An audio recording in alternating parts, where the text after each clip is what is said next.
What's going on, guys? It is Frankie here. Well, the Yankee season may be over, so I'm depressed today, but thankfully football is still going on, and there's a lot of great storylines, especially here locally in New Jersey. We'll cover all of that here in our Week 8 NFL predictions. Start with the Thursday night game, the Baltimore Ravens and the Tampa Bay Buccaneers. The Ravens are 1-point favorites. Right now, we have two quarterbacks who are not in any way where they're supposed to be, at least from what we usually expect from them.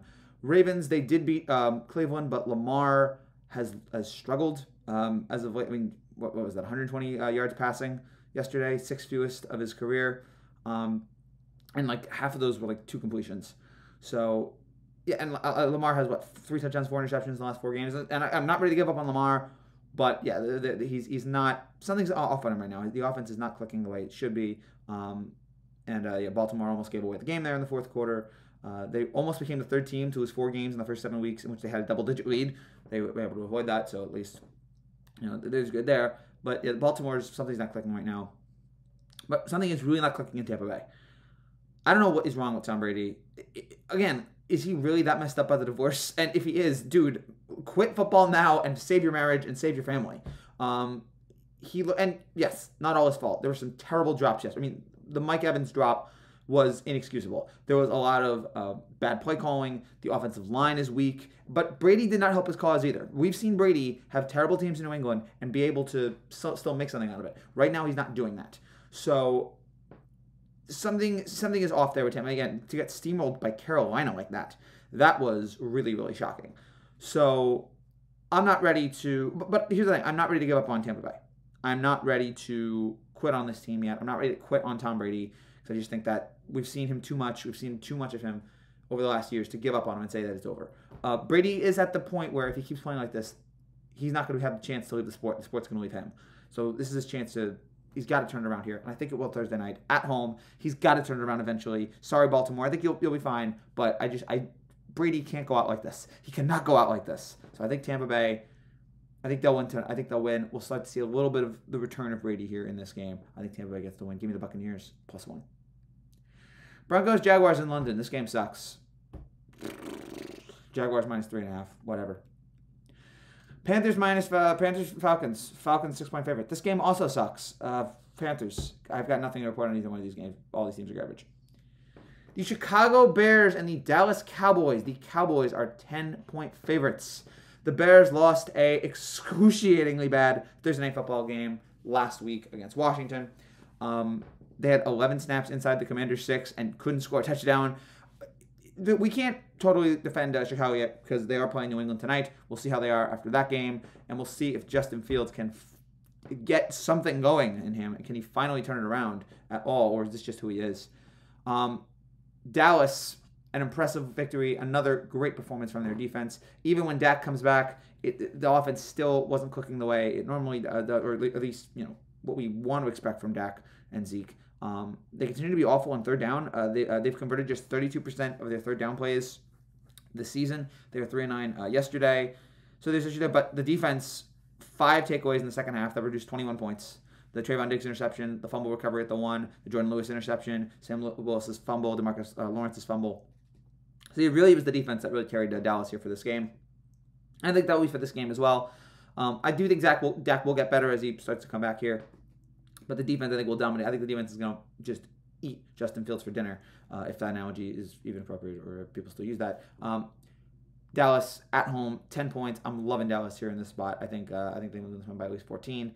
I just think Chicago is not in their offense is struggling, and Dallas' defense is on fire, and I think that will lead to the Cowboys winning this one pretty convincingly. Give me the Cowboys -10. The Miami Dolphins and the Detroit Lions. The Dolphins are 3-point favorites. Miami won. I'll give them that. The second half of that game was really, really rough to watch. Completely scoreless. Tua is back, but he's not all the way back yet, especially. Yeah, the offense was. Look, yeah, Tua hasn't played in a while. And there were like 4 passes that were dropped by Steelers defenders in that game. So the pass rush, they got to step it up there for Miami. But hey, if the perfect opportunity for Miami here, if they want to bounce back, Tua wants to get back to being Tua, at least the Tua we saw in the first few weeks. The Lions seem like a perfect opponent for that because the Lions have the worst defense in the league. Turnovers in this game were just against Dallas were just crucial. 2 interceptions by Goff, and I mean they already lost Brown in the first quarter. It didn't get any better. They were playing without Clark, and the Lions defense they lost 34 points a game. And that was heading into the game. It's just a terrible situation there for Detroit. And again, we want to like Dan Campbell, but gosh, this team is bad. Miami, this is the opportunity on the road. This is the opportunity to bounce back, to deliver, to step up, and I think they will do that here. I don't know if Tua's not going to be all the way back, but this will certainly be a welcomed distraction against a pretty terrible Detroit team on the road. I think this is the opportunity for Miami to bounce back, and I think they will do that here in this game. Give me that Dolphins, -3. The Arizona Cardinals and the Minnesota Vikings. The Vikings are 3.5-point favorites. They're coming off a bye where they beat Miami. We'll get to that in a second. But Arizona, pretty convincing victory there in this spot against New Orleans. I mean, by convincing, I mean scoring 42 points. It's pretty nice. The offense scoring 42, but thankfully a couple of that was due to some Andy Dalton picks. The Arizona defense looked great in that game, but the other offense still. Kyler Murray still needs a little bit of help. He still needs something's not working there. But now they're gonna have 9 days in between these games. So yeah, both of these teams coming off some nice layoffs here. The Cardinals are gonna come off 9 days off. Vikings have a bye. Vikings reached the bye with a 5-1 record, which is crazy to think about. Did not expect that with Kirk Cousins. Their only loss came at the hands of the Eagles. They beat Miami in that game. Their running game is still suspect. Dalvin Cook had 17 yards on his first 9 carries, and yeah, maybe they'll be fine. But they're coming off they were coming off a rough game there against Miami. I think they'll bounce back here in this game. I'm going to believe in Kirk Cousins just for at least one more game. Arizona's offense still doesn't start well, and it's just again they were better, but they're still off. There's still problems there. I'd say Minnesota at home, they're going to win this one, and Kirk Cousins, why not? Kirk Cousins is going to have his normal pretty good game and then have his next 2 games where it's mediocre. This game, he'll do it here. Vikings win by, I think, only 7. They get it here against Arizona. Give me the Vikings, -3.5. The Las Vegas Raiders and the New Orleans Saints. The Raiders are 2-point favorites on the road. 1-4 heading into the week. They were able to get to Houston. They were 1-4 heading into the week. They're 3-16 after their bye since 2003. They lost their past 5 games by an average of 18 points. The Raiders need to show that they can at least hang with somebody here, and they did it against Houston, which might be the worst team in the league. But the good news for Raiders now, their schedule gets a little bit easier. Their next 5 opponents, none of them have a winning record. ESPN says the Raiders are favored to win 9 of their last 11 games. But yeah, yesterday against Houston, they stepped it up. Josh Jacobs was awesome. 3 straight games of 100 rushing yards and a rushing touchdown. He joins Marcus Allen with his 5th career game, gaining 100 rushing yards and scoring multiple touchdowns. So I guess that's Raiders history. Jacobs looks good here. And again, it helps that they were able to take on a rough Houston team. I think they'll do that here against New Orleans. Just a lot of injuries on this team. Saints team has just been decimated by injuries. Them and the Chargers right now, like 2 of the worst injury teams in the league. Offense, defense, a lot of troubles there. Terrible turnovers against Arizona. A lot of penalties, missed tackles. They're down to 3 cornerbacks. That's not what you want, because I believe there are 4 in the NFL. You need 2 cornerbacks, 2 safeties. You're going to need more than 3. I'll take the Raiders here in this spot. I'll take the Raiders on the road, ready to bounce back, come through. And I think if you just look at it here, New Orleans is, again, they're at home here, but there's so many injuries, so many problems here. This is where the Raiders come in and step in. I take the Raiders here, -2. If I sound really defeated, again, just know that I watched the Yankees yesterday and get swept. So apologies if I'm a little rusty right now, or rustier than usual, some might say. But Raiders -2 over the Saints. The New England Patriots and the New York Jets. The Patriots are a 1.5-point favorite on the road against the Jets here.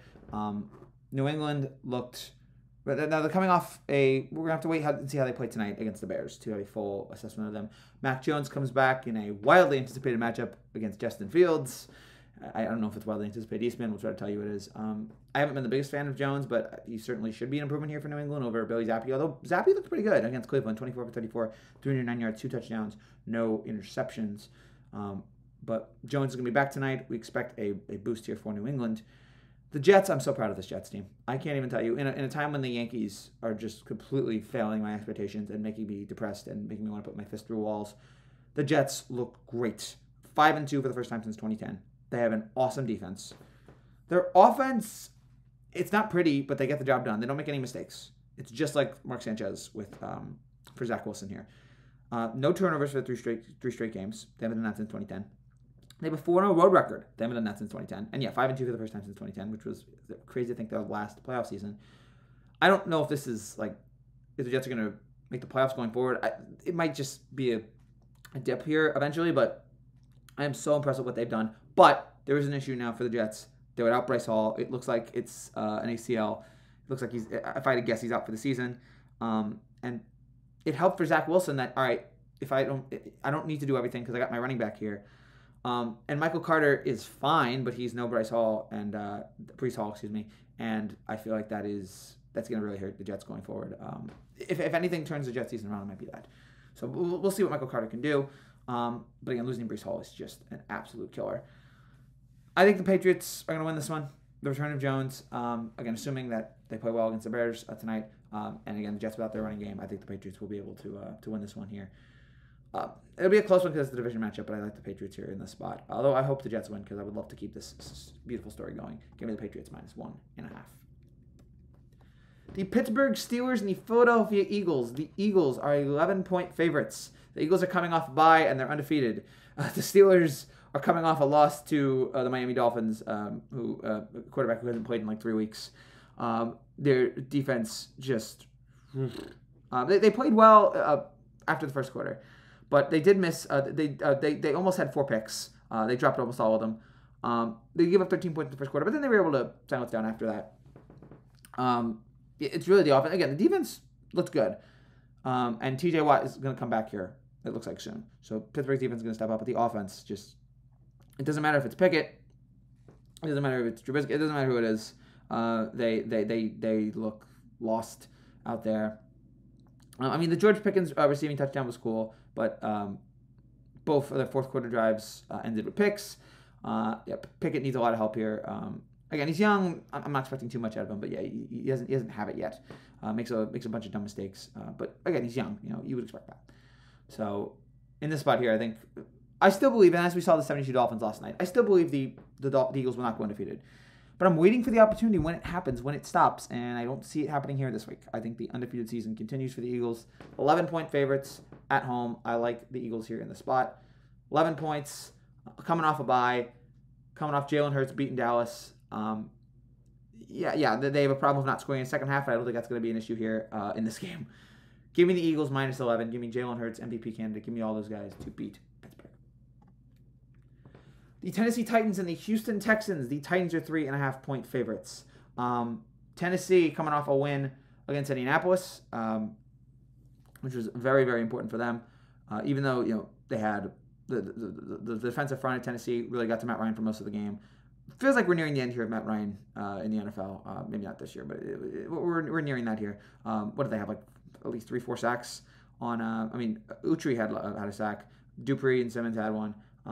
Dupree had an interception. One of them, one of the interceptions was a touchdown. Or sorry, 2 touchdowns from the Titans. One of them was from Andrew Adams. Dupree caused both of them with his pressure. They now have a 4-2 record. They have 4 more games within the division with the 4-game winning streak. Things are looking up here for Tennessee, and they look like they're going to be the team to beat here in the AFC South. Ugly wins again, especially that they need their defense to do it. They don't really have explosive performances. And Derrick Henry, though Derrick Henry's been 300-yard rushing performances in Tennessee's 4 wins, but they find ways to get wins, and they're going to need to again at least over Houston because they got matchups against Kansas City, Green Bay, and Cincinnati. So a win here would be crucial. Houston, David Mills, that was his best game of the year, which props, but whatever. Their run defense is awful. 3rd most rushing yards in the NFL. And, they had Jacobs for 143 yards. It's just bad. Titans -3.5. Give me Tennessee. I like Tennessee here in the spot. The Washington Commanders and the Indianapolis Colts. The Carson Wentz Bowl. No one cares. The Colts are 4-point favorites. Washington with a terrible win against Green Bay. Taylor Heineke. Man, what a time in the NFL where Aaron Rodgers and Tom Brady are both losing. It's crazy, crazy time. But yeah, Heineke's win. It wasn't pretty. It was awful. First half pick six, but he got them to a win. They ran for 167 yards. Nice game for Terry McLaurin with a big touchdown in the second half. The defense has gotten better. They allowed only less than 4 yards a carry in the past 5 games, fourth best in the NFL, and they've been better on coverage. So Washington has stepped up on the defensive front. Indianapolis, though, I still think they're the better team, even though their offense is, not a pretty matchup. We thought that they were looking better against Jacksonville, and then it didn't work against Tennessee, mainly because, again, the Colts offensive line just got ambushed by Tennessee. Ryan threw in his 2 picks, 12 turnovers on the year. It is thankful they got Jonathan Taylor and Hines back, but this is another game where it's like, all right, somebody's got to win it. I'll take Indianapolis at home, and I think they have a little more firepower on offense as opposed to Washington, but who knows? This game could go either way. Give me the Colts -4. The San Francisco 49ers and the Los Angeles Rams, the Niners are 2-point favorites. Tough loss for San Francisco, considering that they got Christian McCaffrey back. They had all this energy, but John Lynch said McCaffrey's not going to solve everything, and it didn't. The Niners defense is still bad, or at least, this was what we expected here. But yeah, they're going to need a lot of, if they're going to compete for a Super Bowl, which is they're favored to do, or they're favored to at least contend. In no fairness, we talk about the defense. They were up against Patrick Mahomes, and how many defenses have looked awful compared to Patrick Mahomes? It's just a mess. The Niners had Kansas City in 3rd and 20 and 3rd and 12 spots, and they gave up a combined 91 yards in those 2 plays. But yeah, the San Francisco has been bit by injuries here, but I still think they're the talented team. I think McCaffrey will show what he's made of here this week against the Rams. The Rams are coming off a bye, so I was tempted to pick the Rams, but I'm going to win with the Niners, even though Rams, got to win there against Carolina, got away from their bad losing streak, scored multiple touchdowns for the first time since week 3. They scored 3 there against Carolina. Sean McVay improved with Stafford there. So I'm going to roll with San Francisco here. Overall, still all around the better team, probably over the Rams. This is, again, division matchup. This could be a real barn burner of a game, but I'm going to roll with San Francisco here just barely to win this one by maybe 4. Give me the Niners -2 here. Christian McCaffrey shows up in his second game as a Niner, and he really delivers on the spot. The New York Giants and the Seattle Seahawks. The Seahawks are 2.5-point favorites. The Giants are 6-1, and they get no freaking respect at all. I'm blown away that this Giants team keeps finding ways to get wins, even if it's ugly, even if it's by 1 yard, even if it's like it's the Rams-Titans Super Bowl all over again, where you just stuff Trevor Lawrence at the 1 yard line. This was a miraculous team right now that we're watching here from the Giants. A miraculous effort from Brian Daboll, who I know, with all respect to the Eagles, Brian Daboll is the coach of the year for me. He is what he has done with this team has been otherworldly. Limiting. Even though Jacksonville tried to limit Barkley, it didn't matter because you had Daniel Jones look as good as we ever had. He threw for 200 yards. He ran for 100 yards. It's amazing. And again, with all the injuries, and then you lose Neal, and you lose Bellinger, and you lose Breeton in the game, and you still win. And as we point out, no receivers, and you still win. And Jones, and despite all the drop passes, still win. It's crazy what this team has done. It is remarkable. And again, it comes down to coaching. Already, I'm just blown away by Daboll. And the Seahawks, they did get a win against the Chargers. The offense looked better. Another solid performance. Geno Smith, who's really surpassed my expectations. Geno Smith has looked better with Seattle than Russell Wilson has looked with Denver. Don't know how that's possible, but that is clearly the case. Losing DK Metcalf, that's going to be an issue there. But Seattle now in full control or sole position of first place in the NFC West, which again is a big surprise. Geno, Kenneth Walker had a nice game together. But you know what? Even if Metcalf misses time, which it looks like he might have to, the Giants, I'm rolling with the Giants. I'm rolling with Daboll. I'm trusting Daboll here until further notice. I love what Daboll has done with this team. Love the energy he's brought. Love the spark. And the Giants, the defense, even though the defense didn't step up as well as they did yesterday, they've been great for most of the season. I think Daboll will figure out a way to get the win here. The Giants will keep rolling. Give me the Giants to become 7-1. I hate that they're underdogs. I know it's Seattle, but I hate that they're underdogs. Give me the Giants plus 2.5. The Green Bay Packers and the Buffalo Bills. The Bills are 10.5-point favorites. Oh boy, Green Bay. Packers lose to the Giants, Jets, and Commanders back-to-back weeks. Gosh, that is... Whew. And now you're going up against the Bills. You're going up against the best offense in the league. You're going up against the best team in the league. The team that is leads the league in yards and is second in points. And their defense has the fewest points allowed and ranks second in yards. And they're coming off a bye. I mean, you could try to win that, but doesn't look good. I mean, there was a point like last year, like, wow, Packers, Bills, this game looks great. And right now, there's no appeal to this game. Unless Rodgers steps up and Rodgers, but even though Green Bay needs a receiver. Green Bay needs a receiver. They don't really have anybody right now.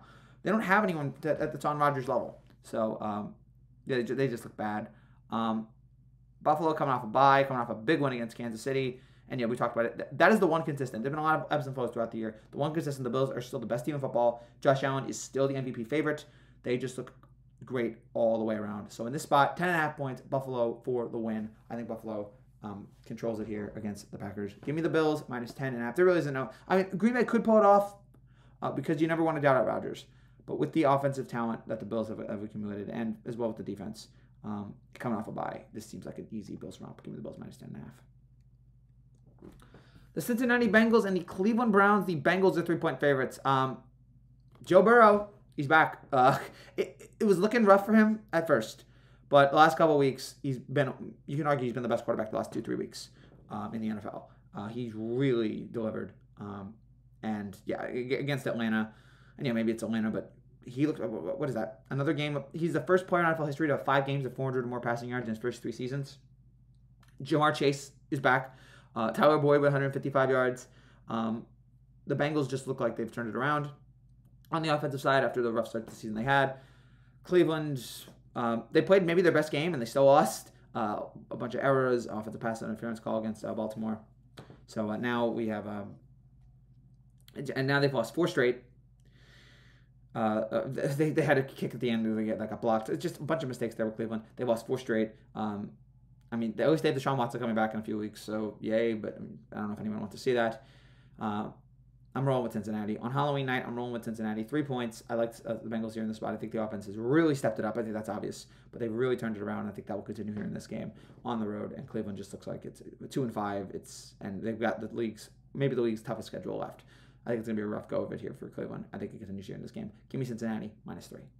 That's it for now, guys. Thank you guys so much for watching. If you're new to anything like to see, make sure you subscribe down below. I'll be back next week with more predictions. I'll have some NBA videos that are coming out as the NBA season gets closer along. We'll have some baseball videos as the baseball season wraps up. So stay tuned for this channel for all that and a lot more. And check out Frankie Baseball for a lot of Yankee content. Thank you guys for watching. Take care, and God bless.